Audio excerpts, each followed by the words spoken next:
Hello दोस्तों, स्वागत है आपका हमारे YouTube channel mission lecture UK 2025 पर। तो दोस्तों, आज हमारे परीक्षा वाणी के अंतर्गत उत्तराखंड परीक्षा वाणी के अंतर्गत ये हमारी दूसरी क्लास है दोस्तों। और ये बहुत इंपॉर्टेंट क्लास है दोस्तों, क्योंकि जो हमने प्रीवियस क्लास में डिस्कशन की थी उसी से आगे को हम इस क्लास को आगे बढ़ा रहे हैं। तो इससे पहले वाली जो हमारी क्लास थी दोस्तों, उसमें हमने चर्चा की थी कि उत्तराखंड राज्य के अंतर्गत मुख्य न्यायाधीश की कुल संख्या कितनी है। तो यहाँ पर टोटल 11 पद इसमें जो है उत्तराखंड न्यायालय के अंतर्गत मुख्य न्यायाधीशों के 11 पद हैं दोस्तों। जिसमें से वर्तमान में न्यायाधीश सहित मिला के टोटल 9 पदों पर जो है न्यायाधीश हैं। और मुख्य न्यायाधीश को मिलाकर, लेकिन 2 पद यहाँ पर रिक्त हैं, ठीक है। तो ये हमारे प्रीवियस क्लास में हो चुका है दोस्तों। और पहले क्लास में हमने लोकसभा में कब पारित हुआ, राज्यसभा में कब पारित हुआ, उत्तराखंड का विधेयक जो है राज्य निर्माण कैसे हुआ, क्या हुआ, सारी चर्चा की है। तो आज की क्लास को आगे बढ़ाते हुए हम यहाँ से आगे क्वेश्चंस को लेंगे। तो आपसे रिक्वेस्ट है, अगर आप चैनल पर नए हैं तो चैनल को सब्सक्राइब जरूर कर लीजिएगा दोस्तों, और साथ ही अपने दोस्तों को शेयर भी इसे जरूर करके हमारे हेल्प कीजिएगा। तो आगे बढ़ेंगे। राज्य में स्थायी लोक अदालतें गठित की जा चुकी हैं। तो कितनी लोक अदालतें गठित की जा चुकी हैं दोस्तों सितंबर 2024 में? टोटल 7, ठीक है। अल्मोड़ा, पौड़ी गढ़वाल, टिहरी गढ़वाल, देहरादून, हरिद्वार, नैनीताल व ऊधम सिंह नगर। ये दोस्तों स्थायी लोक अदालतें गठित की जा चुकी हैं। ये सितंबर 2024 तक ये हो चुका है। 7 लोक अदालतें जो है गठित की जा चुकी हैं। एक बार पुनः रिवाइज कर लेते हैं दोस्तों। लोक अदालतें कौन कौन सी हैं जो स्थायी लोक अदालतें हैं? एक तो अल्मोड़ा हो गया नंबर 1, पौड़ी गढ़वाल नंबर 3, टिहरी गढ़वाल, चौथा हो गया देहरादून, पांचवा हो गया हरिद्वार, छठा हो गया नैनीताल और सातवां हो गया ऊधम सिंह नगर। तो टोटल स्थायी लोक अदालतें कितनी हैं? 7 हैं, ठीक है दोस्तों। देहरादून, हरिद्वार, नैनीताल और ऊधम सिंह नगर 4 क्रियाशील स्थायी लोक अदालतों के रूप में जाने जाते हैं, ठीक है। देहरादून, हरिद्वार, नैनीताल और ऊधम सिंह नगर ये क्रियाशील स्थायी लोक अदालतों के रूप में जाने जाते हैं। आगे बढ़ते हैं। तो दोस्तों, प्रदेश में एक औद्योगिक न्यायाधिकरण हल्द्वानी में है, जबकि 3 श्रम न्यायालय हैं, ठीक है दोस्तों। तो हमारे प्रदेश के अंदर टोटल कितने हैं? जो है 4 यहाँ पर जो है न्यायाधिकरण हैं। तो श्रम न्यायालय जिनको बोलते हैं, तो ये जो है औद्योगिक न्यायाधिकरण तो हल्द्वानी में है दोस्तों। और 3 अन्य जो है श्रम न्यायालय हैं, जैसे देहरादून में है एक, एक हरिद्वार में है, एक काशीपुर में है, ठीक है। तो अगर कभी पूछा जाए एग्जाम में कि प्रदेश में कितने औद्योगिक न्यायाधिकरण हैं, तो उत्तराखंड के अंतर्गत केवल एक औद्योगिक न्यायाधिकरण है, वो है हल्द्वानी में है। और श्रम न्यायालय कितने हैं दोस्तों? श्रम न्यायालय हैं 3, एक देहरादून है, एक हरिद्वार है और एक काशीपुर है, ठीक है दोस्तों। उम्मीद है आप लोगों को सब कुछ समझ में आ रहा होगा। अगला है दोस्तों संभागों यानी कि मंडलों की संख्या। तो उत्तराखंड में टोटल कितने मंडल हैं? टोटल 2 मंडल हैं। एक है गढ़वाल मंडल और दूसरा है कुमाऊं मंडल। तो 2 मंडल हैं, एक गढ़वाल मंडल हो गया, एक कुमाऊं मंडल हो गया, ठीक है। इसके अलावा दोस्तों सर्वाधिक झीलों वाला मंडल। ये इंपॉर्टेंट क्वेश्चन रहता है, बार बार पूछा जाता है दोस्तों कि उत्तराखंड के अंतर्गत सर्वाधिक झीलों वाला मंडल कौन सा है। तो कौन से जिले में सबसे जो है किस मंडल में सबसे अधिक झीलें हैं? तो 2 मंडल तो केवल है उत्तराखंड में, कुमाऊं और गढ़वाल मंडल। तो यहाँ पर गढ़वाल मंडल में 7 जिले हैं दोस्तों, ठीक है। अब ऑब्वियसली सिंपल सी बात है, कुमाऊं में कितने होंगे दोस्तों? तो कुमाऊं में है टोटल 6, ठीक है दोस्तों। तो कुमाऊं में कितने हो गए? 6 हो गए दोस्तों, क्योंकि कुमाऊं और गढ़वाल मिला के टोटल 13 जिले हैं उत्तराखंड के अंतर्गत, ठीक है। तो कुमाऊं गढ़वाल मंडल में ज़्यादा हैं, यानी कि 7 जिले हैं, ठीक। बढ़ते हैं आगे दोस्तों। आगे बात करें तो हमारे पास टोटल जिलों की संख्या 13 हो गई, इसको हम चर्चा कर चुके हैं। इसके अलावा कुछ जिलों में मैदानी जिले। अब ये एग्जाम में पूछा जा सकता है कि मैदानी जिले कौन से हैं। तो आपको यहाँ पर प्रिपेयर हो जाना चाहिए कि मैदानी जिले जो हैं जो है 2 हैं, एक हरिद्वार है और ऊधम सिंह नगर है। ये ऐसे जिले हैं दोस्तों जहाँ पर पूरी तरीके से मैदानी भाग है, ठीक है। पूरा मैदानी भाग वाले जिले कुल केवल 2 हैं दोस्तों। इन 13 जिले टोटल है हमारे पास। और 13 जिलों में से 2 जिले ऐसे हैं जो पूरी तरीके से मैदानी जिले हैं। वो हैं एक तो हरिद्वार और एक है ऊधम सिंह नगर। अन्य जिले भी मैदानी भाग रखते हैं, लेकिन पूरी तरीके से मैदानी नहीं है दोस्तों। इसके अलावा बात करते हैं दोस्तों कुल जिलों में जो है उप जिलों यानी कि तहसीलों की संख्या कितनी है। तो उत्तराखंड के अंतर्गत टोटल उप तहसीलों की संख्या जो है वो 110 है दोस्तों। और 2025 तक ये 110 हो चुकी है। ठीक है। तो नया सर्वे है तो बिल्कुल कोई दिक्कत नहीं है, आपने बहुत अच्छे से पढ़ना है और आपको जो है कहीं से कहीं तक कोई भी आंसर में कमी देखने को नहीं मिलेगी। अगर आपको कहीं पर भी कोई डाउट लगता है दोस्तों, किसी भी क्लास के अंतर्गत अगर आपको कोई डाउट लगे तो आप हमें कमेंट सेक्शन में ज़रूर बता दीजिएगा, उसको हम फिर उसको जो है क्लियर कर देंगे। ठीक है। तो उप जिलों यानी कि जो तहसीलों की टोटल संख्या वो कितनी है, 110 है टोटल अभी उत्तराखंड के अंतर्गत। सर्वाधिक तहसीलों वाला जिला कौन सा है दोस्तों, वो है पिथौरागढ़। यहाँ 13 तहसीलें हैं टोटल, कितनी हैं, 13 तहसीलें हैं पिथौरागढ़ में। तो इम्पोर्टेंट रहेगा क्वेश्चन कि सर्वाधिक तहसीलों वाला जिला कौन सा है। तो दोस्तों ये है पिथौरागढ़, जहाँ पर 13 तहसीलें हैं दोस्तों। ठीक है। सबसे कम तहसीलों वाले जिला कौन सा है। तो सबसे कम तहसील वाले जिले दो हैं दोस्तों इसमें, एक रुद्रप्रयाग है और एक हरिद्वार है। रुद्रप्रयाग दोस्तों क्षेत्रफल के दृष्टिकोण से भी बहुत छोटा है जिला है, लेकिन हरिद्वार में भी दोस्तों यहाँ पर केवल 4 ही तहसीलें हैं। तो रुद्रप्रयाग और हरिद्वार ऐसे जिले हैं जहाँ कम तहसीलें हैं, यानी कि 4-4 तहसीलें हैं। तो सबसे कम तहसीलों वाले जिले कौन से हैं, रुद्रप्रयाग और हरिद्वार। 4-4 तहसीलें यहाँ पे कितनी हैं दोस्तों, 4। ठीक है, 4 और 4। अच्छा, बढ़ते हैं आगे अगले क्वेश्चन में दोस्तों। उप तहसीलों की संख्या। अब उप तहसीलों की संख्या यहाँ पर पूछी गई है। जबकि उप जिलों यानी कि उप जिलों की संख्या 110 थी और उप तहसीलों की संख्या दोस्तों केवल 18 है। कितने हैं, 18। ठीक है, 18 जो है उप तहसीलों की संख्या है, ये 2025 के सर्वे के अकॉर्डिंग। ठीक है, 18 हैं। अंग्रेजों के समय कुमाऊं क्षेत्र में कुल परगने या पट्टियां कितनी थी। तो उस समय जो परगने थे दोस्तों 19 वो जो है 125। ठीक है, 19 वो 125 थे। ठीक है, परगने तो 19 थे और पट्टियां कितनी थी, पट्टियां दोस्तों 125 थी। ठीक है। तो जैसे इस समय जो है जिले और तहसील होते हैं छोटे, तो जिले होते हैं बड़े और तहसील छोटे होते हैं। तो ऐसे ही अंग्रेजों के समय में भी कुल परगने होते थे, परगने 19 थे और पट्टियां कितनी थी, 125। इंपॉर्टेंट क्वेश्चन रह सकता है दोस्तों, जरूर इसको माइंड कर लीजिएगा। अगला है अंग्रेजों के समय गढ़वाल क्षेत्र में कुल परगने और पट्टियां कितनी थी। तो ये थी दोस्तों अंग्रेजों के समय जो गढ़वाल सेक्शन में था, यानी कि गढ़वाल मंडल के अंतर्गत कुल परगने दोस्तों 11 थे और पट्टियां केवल 86 थी। ठीक है। तो यहाँ पर उस समय अंग्रेजों के समय में कुमाऊं क्षेत्र में ज़्यादा यहाँ पर विभाजन हुआ था। तो 19 परगने और 125 पट्टियां थी, जबकि गढ़वाल क्षेत्र में दोस्तों केवल 11 परगने और 86 पट्टियां थी। अब बात करते हैं दोस्तों विकास खंडों यानी कि ब्लॉकों की संख्या। सांख्यिकी डायरी 2022-23 के अकॉर्डिंग 95 ब्लॉक यहाँ पर उत्तराखंड के अंतर्गत हैं।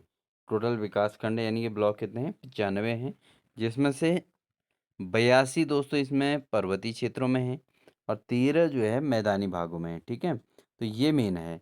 तो विकास खंड कितने हैं टोटल उत्तराखंड में, 95 है, 95 है, जिसमें से 82 जो है ये पर्वतीय क्षेत्रों में है, हिल्स एरिया में, और 32 दोस्तों यहाँ पर प्लेन्स एरिया में हैं। 13 जो है मैदानी भागों में, कितने हैं, 13, 13 मैदानी भागों में है और 82 पर्वतीय क्षेत्र में है। सर्वाधिक विकास खंडों वाला जिला दोस्तों यहाँ पर पूछा गया है कि सर्वाधिक विकास खंड वाला जिला कौन सा है। तो सबसे ज़्यादा ब्लॉक हैं दोस्तों कहाँ, पौड़ी गढ़वाल में। तो पौड़ी में दोस्तों जो है 15 ब्लॉक हैं टोटल, कितने हैं, 15 ब्लॉक हैं। सर्वाधिक विकास खंडों वाला जिला जो है वो पौड़ी गढ़वाल है, यहाँ पर 15 ब्लॉक हैं दोस्तों। ठीक। अगला है सबसे कम विकास खंड वाला जिले। अब सबसे कम विकास खंड कहाँ है दोस्तों, रुद्रप्रयाग और बागेश्वर में। यहाँ पर 3-3 ही ब्लॉक है। ठीक है। तो यहाँ पर कितने हैं दोस्तों, 3-3 ब्लॉक हैं। सबसे कम विकास खंड वाले जिले कौन से हैं, रुद्रप्रयाग और बागेश्वर। ठीक है, यहाँ रुद्रप्रयाग में भी 3 ब्लॉक हैं केवल और बागेश्वर में भी केवल 3 ब्लॉक हैं। तो सबसे कम ब्लॉक वाला रुद्रप्रयाग और बागेश्वर हो गया, सबसे अधिक वाला हो गया दोस्तों पौड़ी गढ़वाल, जहाँ पर 15 ब्लॉक हैं। मैक्सिमम, ठीक है। और टोटल उत्तराखंड के अंतर्गत जो विकास खंड है वो टोटल 95 है। कितने हैं? 95 है, जिसमें 82 दोस्तों आपके पर्वतीय क्षेत्रों में है और 13 दोस्तों इसमें मैदानी भागों में है, ठीक है। बढ़ते हैं अगले क्वेश्चन में। राज्य के लगभग 60% ग्रामीण क्षेत्रों में लागू है राजस्व पुलिस व्यवस्था। तो राज्य के अंतर्गत टोटल 60% जो ग्रामीण क्षेत्र हैं दोस्तों, वहाँ पर कैसी व्यवस्था है? राजस्व पुलिस व्यवस्था। राज्य में कुल पुलिस स्टेशन कितने हैं? अब ये थोड़ा क्रिटिकल रहेगा दोस्तों क्वेश्चन, कि राज्य के अंतर्गत टोटल पुलिस स्टेशन दोस्तों हैं 166 हैं, ठीक है। अब इसमें ये भी पूछा गया है कि 160 राजकीय हैं, इसमें से 166 में से 160 क्या है? राजकीय पुलिस स्टेशन हो गए, ठीक है। 4 जो है जीआरपी हैं दोस्तों, क्या है? जीआरपी, ठीक है, जीआरपी पुलिस है। और 2 जो है साइबर पुलिस के स्टेशन हैं दोस्तों, ठीक है। तो टोटल मिला के तो 166 हो गए, जिसमें से 4 जीआरपी हैं और 2 जो है साइबर पुलिस स्टेशन है, और 160 दोस्तों राज्य की पुलिस स्टेशन। अब बात करते हैं सर्वाधिक और सबसे कम पुलिस थाने। अब उत्तराखंड राज्य के अंतर्गत सबसे अधिक पुलिस थाने कहाँ है? वो देहरादून में है, ठीक है, 21 हैं। और सबसे कम पुलिस थाने कहाँ है दोस्तों? रुद्रप्रयाग में। तो रुद्रप्रयाग में सबसे कम है। रुद्रप्रयाग में जो है 5 पुलिस थाने हैं, और देहरादून में टोटल 21 हैं, ठीक है। तो सर्वाधिक कहाँ हो गया? देहरादून में 21, और सबसे कम पुलिस थाने वाला जो जिला है वो कौन सा है? रुद्रप्रयाग है, जहाँ पर केवल पुलिस थाने केवल कितने हैं? केवल 5 ही हैं दोस्तों, ठीक है। राज्य में कुल पुलिस चौकियां कितनी हैं? अब पुलिस चौकियों की बात करें, टोटल उत्तराखंड के अंतर्गत 257 पुलिस चौकियां हैं दोस्तों। कितनी हैं? 257, 257 पुलिस चौकियां हैं। राज्य का प्रथम साइबर थाना, ये इंपॉर्टेंट रहेगा। उत्तराखंड राज्य का प्रथम साइबर थाना 25 मार्च 2015 से ये इसको लागू किया गया था, और ये देहरादून में है दोस्तों। कहाँ है? देहरादून में है।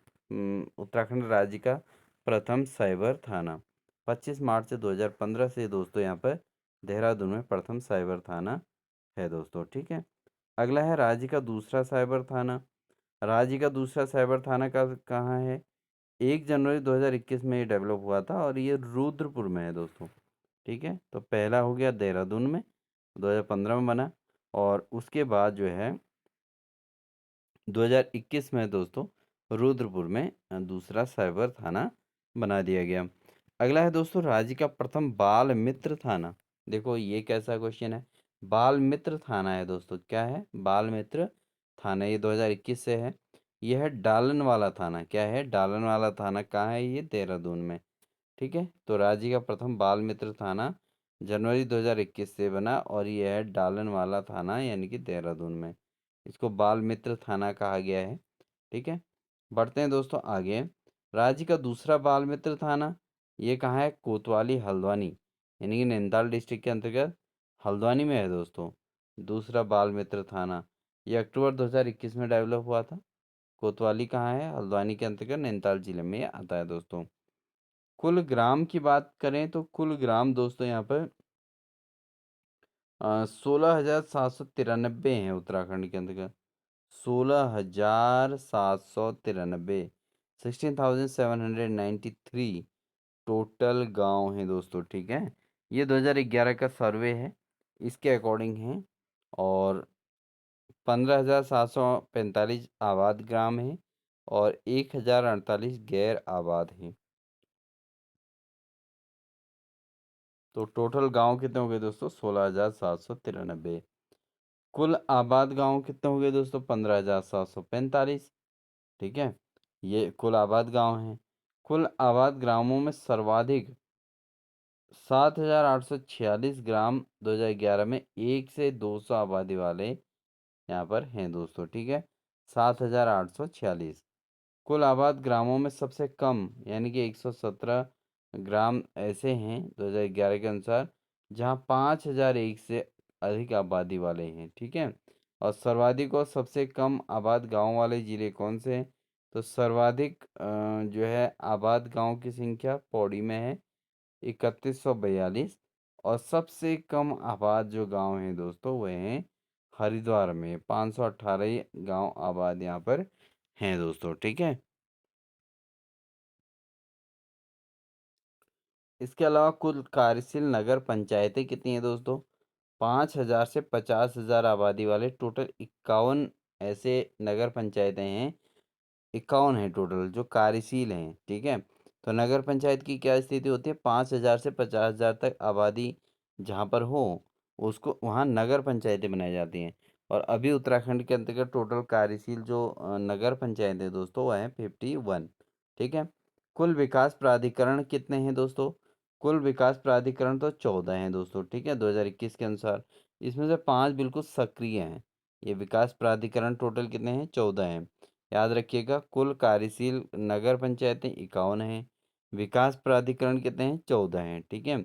और इसमें 5 जो है बहुत ज़्यादा सक्रिय हैं। कुल आवास विकास परिषद कितने हैं? कुल आवास विकास परिषद दोस्तों केवल एक है। ठीक है, 2021 के जनगणना के अनुसार एक आवास विकास परिषद है 2021 के अनुसार, और केवल एक है। ठीक है। अगला है नगर प्रमुख, मेयर और सभासदों का चुनाव किस आधार पर होता है? तो उत्तराखंड के अंदर का जो नगर मेयर और जो है सभासदों का चुनाव किया जाता है वो किया जाता है प्रत्यक्ष मेथड से। ठीक है। तो ये इसके लिए चुनाव होते हैं, बहुत अच्छी तरीके पूरी प्रक्रिया होती है, जैसे कॉमनली एक्चुअल चुनाव होते हैं। नगर उप प्रमुख, उप मेयर का चुनाव, तो ये जो है अप्रत्यक्ष रीति से होता है। ठीक है। जो मेयर का चुनाव होता है दोस्तों वो तो प्रत्यक्ष रीति से होता है, लेकिन जो उप प्रमुख यानी कि उप मेयर का चुनाव होता है वो उन्हीं में से चुन लिया जाता है जो प्रत्यक्ष रीति के द्वारा जीते हुए लोग होते हैं, सदस्य होते हैं। ठीक है, अप्रत्यक्ष रीति द्वारा उसका चयन हो जाता है। अगर यहाँ पर कैंटोनमेंट बोर्ड की बात करें तो 9 जो है सैन्य कस्बे हैं उत्तराखंड में। कितने हैं? 9 सैनिक कस्बे हैं उत्तराखंड के अंतर्गत। इसके अलावा नोटिफाइड एरिया कौन कितने हैं? केवल एक है। नोटिफाइड एरिया कितने हैं दोस्तों? वो एक हैं। इसके अलावा औद्योगिक कस्बे यहाँ पर दो दो हैं उत्तराखंड के अंतर्गत 2025 के हिसाब से। ठीक है। उसके अलावा अगर हम बात करें दोस्तों यहाँ पर राज्य में वनों के प्रबंधन और नियंत्रण हेतु वन पंचायतों के गठन की शुरुआत कब हुई थी?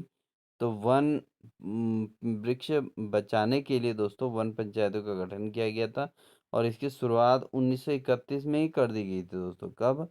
1931। ठीक है।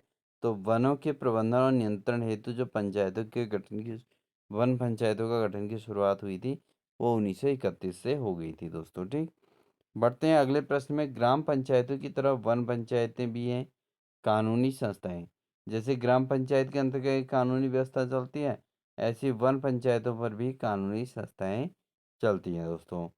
अगला है राज्य के कुल वन क्षेत्र में से वन पंचायतों का नियंत्रण में है। तो अगर हम उत्तराखंड राज्य के अंदर कुल वन वन क्षेत्र की बात करें, उसके आधार पर वन पंचायतों के नियंत्रण में लगभग 18.86 जो है जो जंगल है वो उनके नियंत्रण में अभी भी हैं दोस्तों। ठीक है।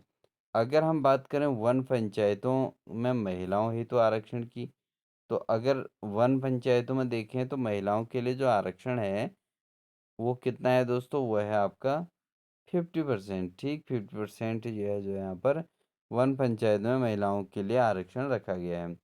राज्य सेवा में राज्य के SC ST और OBC हेतु आरक्षण है क्रमशः कितना? तो जो SC ST और OBC की आरक्षण स्थिति है, SC के लिए 19% है, ST के लिए 4% और OBC के दोस्तों 14% यहाँ पर आरक्षण का वो रखा गया है टोटल। ठीक है। इसके अलावा दोस्तों बात करें राज्य सेवा में राज्य के भूतपूर्व सैनिकों, खिलाड़ियों और विकलांगों हेतु आरक्षण की जो प्रतिशत है तो वह है दोस्तों भूतपूर्व सैनिकों के लिए 5%, खिलाड़ियों के लिए 4%, विकलांगों के लिए 3% कोटे यहाँ पर फिक्स जो है हो जाते हैं। ठीक है।